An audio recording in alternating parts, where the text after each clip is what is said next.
everybody, it's Mark. So let's talk about why Medicare affects your ability to retire, affects your ability to move up in life, and also is going to get worse and worse down the road.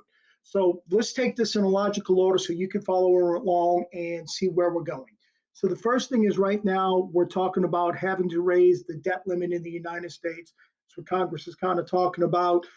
If we don't, then the government will not have the money to function for the rest of the year. You're talking about government shutdowns. If they do raise the debt limit, then basically what they're doing is they're pushing off today's problems till tomorrow, and you're hoping that you never get caught in tomorrow, which unfortunately somebody is going to get caught in tomorrow. We're just hoping it's not us, it's another generation. So as we raise the debt limit, right, and as our expenses as a country continue to get more and more and more, there's many things that debt limit, when they take in that money, it has to pay for. Number one is going to be military defense, right? Defense for our country, which we need. Number two is going to be Social Security, which many people are now using as a retirement, which was always supposed to be to supplement your retirement. But now people are using that as a retirement. Number three is Medicare, right? And Medicare is massive right now because a lot of people, that is their health insurance plan once they retire.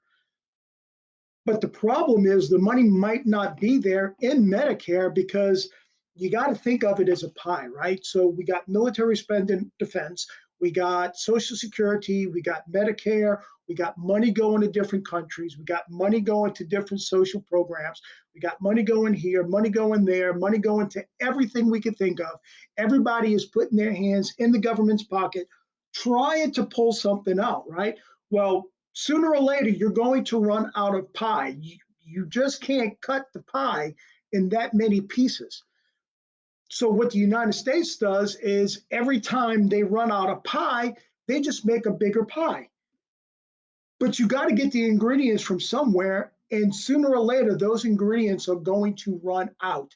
And when that happens, you're not going to be able to make any pie at all, right? So what we need to do when we look at this is understand the situation of what Medicare and the problem that maybe Medicare being completely unfunded by 2030.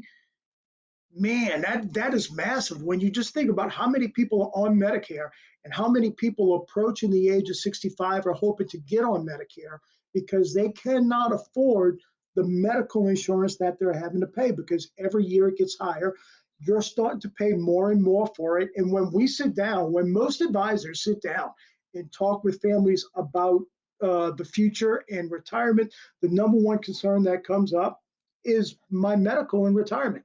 As I get older, I am going to need more medical care. I have families that sit down, and unfortunately, you have to make decisions about, well, does Medicare pay for this? Does Medicare pay for that? Medicare A, B, C, D, whatever, right? And then am I going to be able to buy food or am I going to be able to buy medicine? So let's look at a man who's approaching 65, right? And knows that, hey, I can have the ability to retire at 65. I'm at Medicare age, so I won't have to worry about a large portion of my retirement going to pay my health insurance. But what if his spouse is only 61?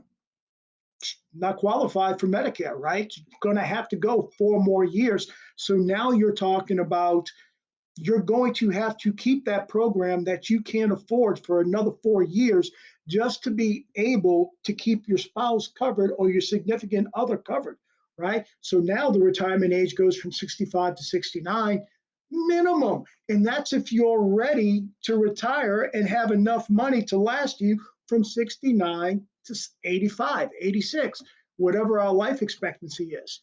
The second thing that you're facing is now young people are coming out of college, many of them $100,000 to $200,000 in debt.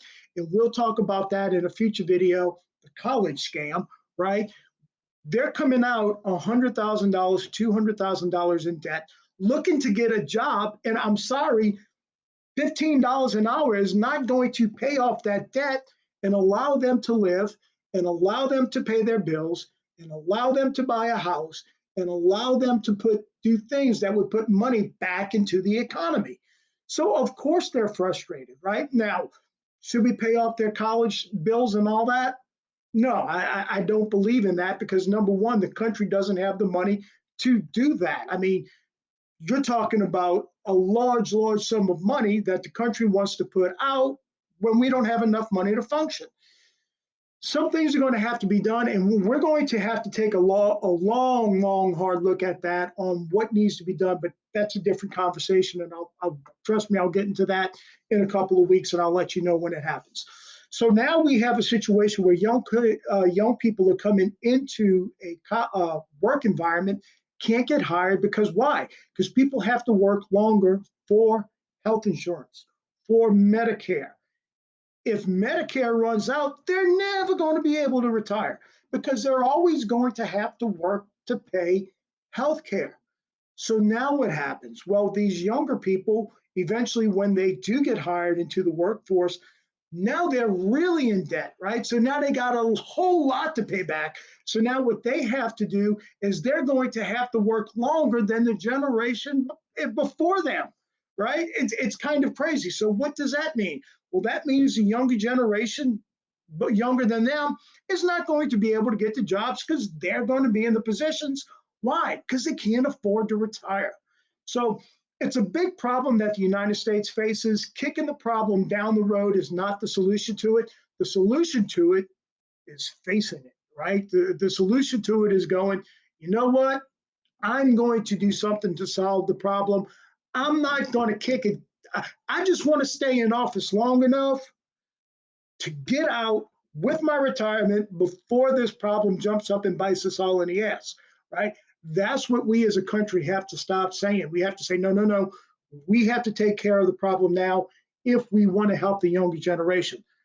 Our job is to help people manage their money. Our job is to help people invest properly to accomplish what they want to accomplish. But when bills are getting so hard to pay off and getting so high, and things are getting more expensive, and people are getting started later in life, giving them a shorter time period to raise a larger amount of money, we're facing all kind of problems. That's why there is no magic solution. I wish there was. The magic solution is taking care of ourselves and addressing the problem and figuring out what the root cause is and attacking that. So I hope you get a better idea of what can happen and why we need to stay on top of this and why it is so important for us. Because right now, when you look at what's going on, this is going to be a situation that's probably going to affect your life 40, 50 years down the road from now, depending on your age. If you're lucky, right, we can get there. And if you got any questions, please let me know. If you got any comments or if you think I'm wrong, let me know. Let's start an intelligent discussion. And I'd love to hear what you have to say.